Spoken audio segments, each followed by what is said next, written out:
Afternoon, everybody. Welcome to our Matchday -1 press conference ahead of our Europa League semi-final first leg tomorrow. Translation is available via the headsets, channel 1 for English, channel 2 for Norwegian. Please use the microphone provided to ask a question. We have around 15 minutes, so ask for maximum 2 questions per person to get through as many as we can in the time we have. Simon. First of all, team news, Heung-min Son, what likelihood that he'll feature tomorrow night? Yeah, no, he won't feature tomorrow night. He's still he's out training, but he's still separate from the group. So he's improving, and hopefully we can get him back in sooner rather than later. They're a really attack-minded team, BodGlimt. You've had experience of playing them twice before with Celtic.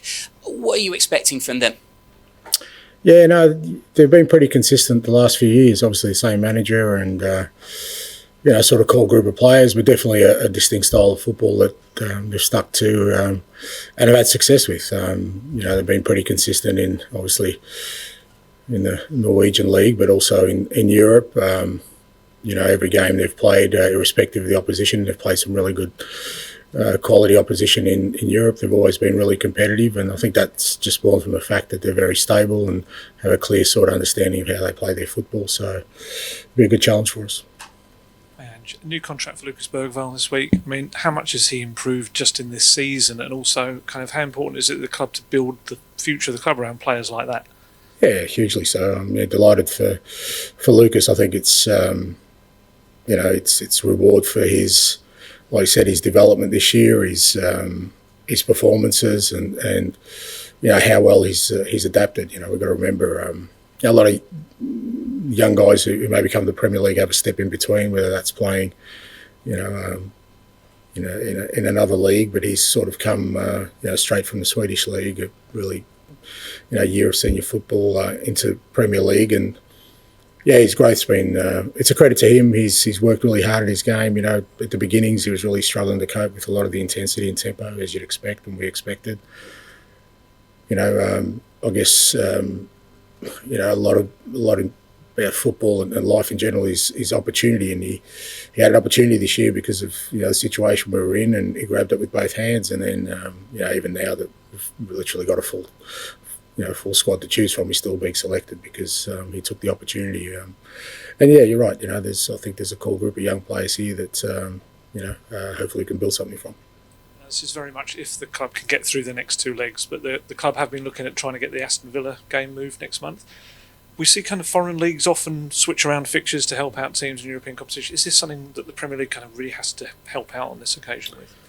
Look, I haven't looked too deeply into it. I don't know what sort of precedence there is to it. Like I said, I know other leagues obviously do it, which you can't understand for European finals, but I'll leave that to the powers that be. I'll concentrate on trying to get us there first of all. And well done on the marathon, mate. Congratulations. Well done. The club have worked with the Tottenham fan group tomorrow to put on a tifo display, and there'll be flags throughout the stadium as well.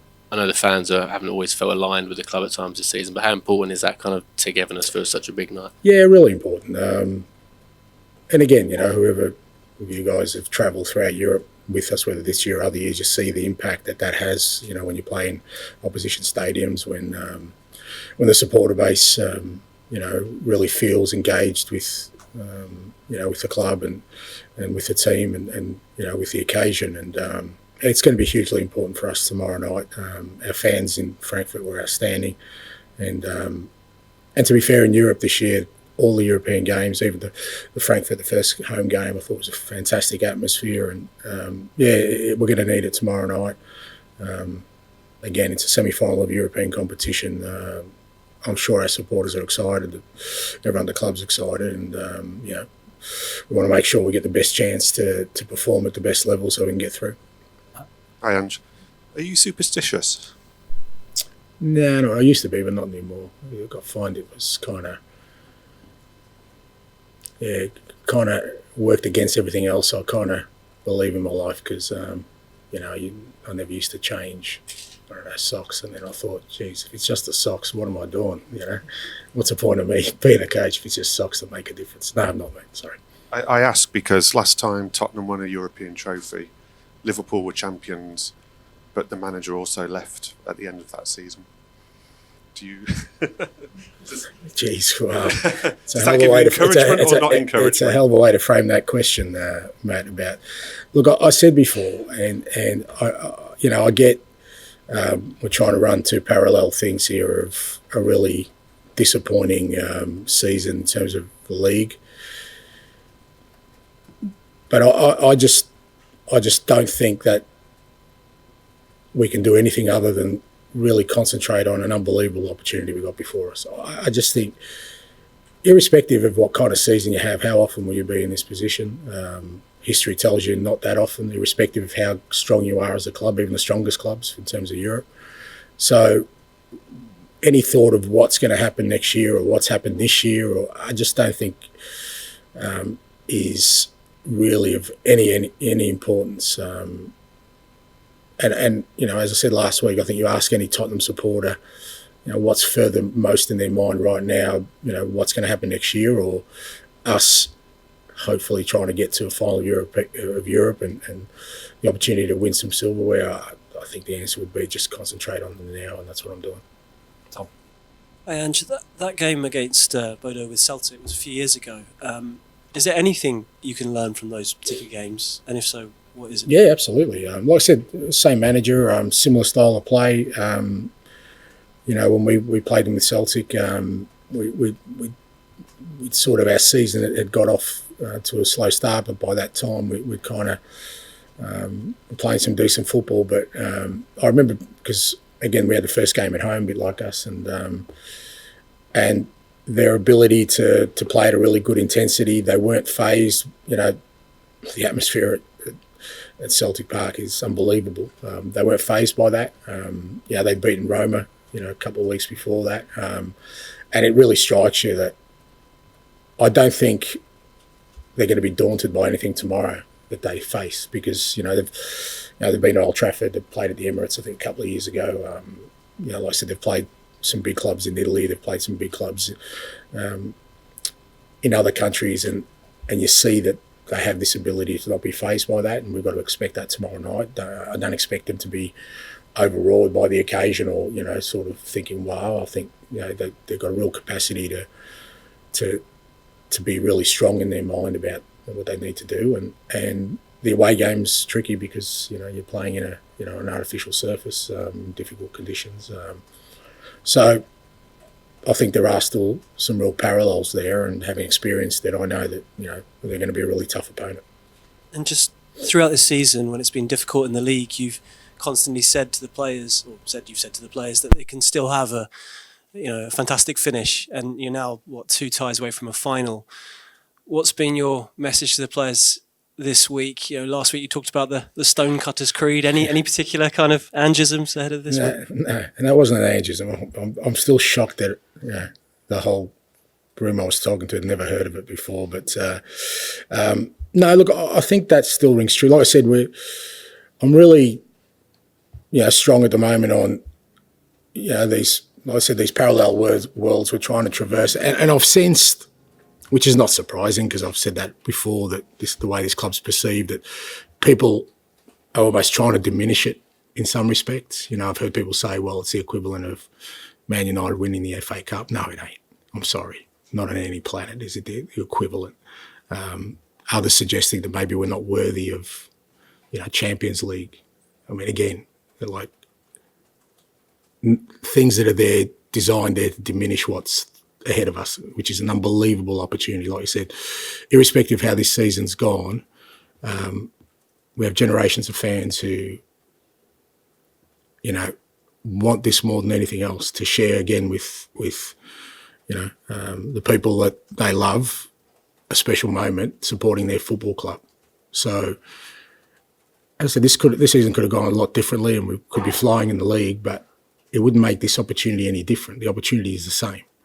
And, I've made that clear to the players. We're disappointed, obviously, with Sunday at Liverpool. We were nowhere near the level we needed to be. But again, that's something we need to deal with separately. What we have before us is, a semi-final of a European competition with an opportunity to get to a final win a trophy and Champions League football. I just think, for the players and everyone involved at the football club, it's a brilliant opportunity. Hi, Ange. How do you assess the players' ability to really go through the gears physically tomorrow night after managing minutes and rotating a bit in recent weeks? I think we're in a good place from that point of view. I think looking at the outputs of the players, I think we've got really good sort of work into players who needed it. Others we've had to manage because I think with a season like ours, where guys like Romero and Van der Ven and Destiny, guys who've missed a lot of the season, it's not just about getting them back, but then you've got to manage how you bring them back and how and when they play. They certainly, all of the guys we rested on the weekend, Bentancur, they all could have played Pedro on the weekend for sure, but it made sense for us to give them a really good preparation. So, and the guys who played, Don played 60, Matters played 45. I think they're in a good place physically, absolutely. We're going to need a big physical performance because, again, Bodø work really hard as a team. But similarly to the Frankfurt games, I think the guys are, from a physical standpoint, in a good place to have a strong performance. And do you feel like, given the unique conditions you're going to face in Norway next week, obviously no more away goals rule anymore, there's an incentive to try and give yourselves a good cushion in that first leg? I think you try and do that anyway. I think, playing home in Europe, for every club has its advantages, and you want to try and take that advantage. And as you said, Bodø away is a difficult challenge. But having said that, we played really well against Frankfurt at home, and we should have won by 3 or 4. We ended up drawing, but the important thing was that we played really well and were dominant. I think that gave us confidence. And Frankfurt away wasn't an easy. Their record's just as compelling as Bodø. So I think tomorrow night, what's really important is we put in another dominant performance. Hopefully, if we create as many chances this time, they go in rather than sort of hitting crossbars and so forth. But I don't think you just go into tomorrow night thinking you're going to kill off the tie. Then I just don't think. I think semi-finals, for the most part, tend to be pretty tight, and I expect that tomorrow night. For Bodlimt, this is an adventure. They are a small club, but for you, you're a bigger club. The last chance to get something from this season. How does that affect you mentally going into these games? Yeah, you'd love us to think that you're a small club and we don't rate. No, that's not how I've just said. I think Bodø's there on merit. They beat Lazio in the last. They beat Olympiacos, tough teams. They're there because they're a good football team. Doesn't matter where you come from. I come from the other side of the world, where football is the fourth sport. So I don't underestimate anything. You say we're a big club, they're a small club, doesn't matter. We're 2 clubs in the semi-final of a European competition, and they've earned the right to be there. They've done very well to get there, and we're going to treat them with the respect they deserve. And at the same time, make sure that we go in there and give our best performance. What do you see as the main reason that BodGlimt has reached this stage?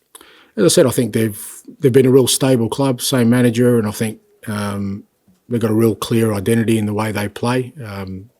And as I said, I think they've created a real kind of resilience in the group, mental resilience, that irrespective of who they play, whether that's in the Norwegian league or in Champions League qualifiers or Europa or the conference, they treat every opponent the same, and they play at the same level, and I think that's why they've been a dangerous opponent for any team. Hi, Eirik from TV2 Norway. In addition to that, you've been to Bodø. It was during the winter. It's such a small town. That's a fact.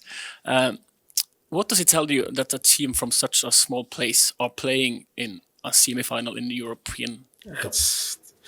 It's what I love about the game. That's the beauty of football. That irrespective of where you come from or the size of the place you come from, that if you're ambitious and if you have a clear plan, and you can, especially in our sport, you can create unique opportunities and create fantastic moments. So I think that's what we love about the game. That's what we love about football. That there's always been stories of whether it's clubs from small areas or small countries doing well in major competitions. That's always existed. The BodGlimt coach, Kjetil Knutsen, what is your impression of his style of football and him as a person? Yeah, good guy. Like I said, I obviously met him a few years back, and good guy, and he's done really well with him. Like I said, he's had a real clear identity about the way he wants his team to play. He's created a real strong culture at the club, I think, not just from a football perspective, but from a mental perspective as well. And you see that, and he's done very well, and I look forward to seeing him tomorrow night. So we won't see a replay of the Mourinho clash when you meet Kjetil at the sideline tomorrow.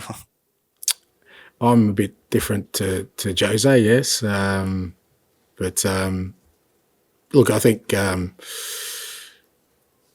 that's the kind of results they've had in the past. It means you have to respect them. You have to respect. This is not just a one-off. That was 4 years ago, and every year they've done that to more than one club that supposedly are bigger. So this is not a unique. They've gone further obviously this year, and they've earned it. Like I said, even to get to the knockout stage, Olympiacos are a tough team. I mean, they won the Conference League last year. Lazio, we know, are a good side, so they're not there by accident. One thing is the results, but also the way they have played and done it. It must be something that warms your heart with your playing style. Yeah, no, absolutely. I love their approach. I love that they're not, intimidated by oppositions. I love the fact that they take the game and to whoever the opponent is, and look forward to the challenge. Final question, please. Hi, Ange. Adrian Netovisen in Norway. You might say no, but after facing those big clubs like Olympiacos, Lazio, are you by any chance surprised by Bodø getting that far? Because I know you won't mention the small club and small resources, but it's from a city that small. Are you surprised going to the semi-final in the Europa League? No, like I said, I'm not, because if this was the first year they got results like that, then you'd say, I'm a bit surprised. But I think they've been building towards that. Like every year they've made an impact in Europe. Maybe they haven't got as far as, but I think like anything else, it's only been, in recent years that they've got into Europe. And I think in Europe, the more you're in there every year, the more you get the chance to grow. And I think they've grown every year. So I think, it's not a surprise to me. And I think irrespective of how it goes this year, I expect them next year as well to have another impact in whatever competition they be. That they may get through the Champions League qualifiers next year and get to the Champions League. That wouldn't surprise me either, because I've just seen their growth. Last one. They're coming into this match with a lot of injuries. How do you think that will affect them? Maybe especially missing Patrick Berg in the midfield. Yeah, look, obviously, missing Patrick Berg is a loss for them. But again, I think it's always been more about what they do as a team rather than the individuals. Because the other thing, over the last 5 years, they've sold a lot of players as well. But the team's always remained consistent. I think, irrespective of the lineup tomorrow, we expect them to play the same way and to be just as hard to beat. Thank you very much. Thanks. Thank you.